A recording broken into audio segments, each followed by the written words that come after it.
బులెటిన్లో breaking news చూస్తుందాం. తహసీల్దార్ వనజాక్షి కేసులో ఇసుక క్వారీ కేసులో ఐఏఎస్ అధికారులు విచారణ జరిపించనున్నారు. అలాగే ముసునూరు అధికారులను కూడా విచారించనున్నారు. పూర్తి వివరాలు మా కరెస్పాండెంట్ రాజా రమేష్ అందిస్తారు. రాజా రమేష్, చెప్పండి.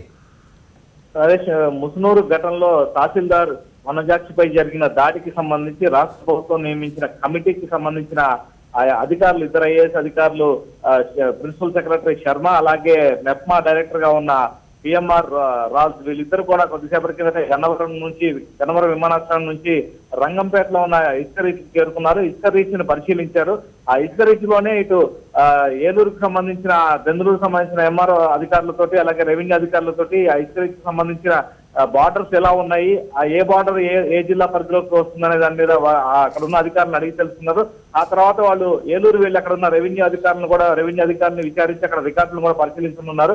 ఆ తర్వాత నేరుగా విజయవాడ చేరుకుని విజయవాడ సబ్ కలెక్టర్ కార్యాలయంలో కూడా రెవెన్యూ అధికారులతో భేటీ కానున్నారు. ప్రస్తుతం అక్కడ ఇసుక రీచ్ను పరిశీలించిన అనంతరం ప్రస్తుతం ఇద్దరు విచారణాధికారులు కూడా ఏలూరుకు బయలుదేరారు. Naresh. Okay, right. Thank you Ramesh.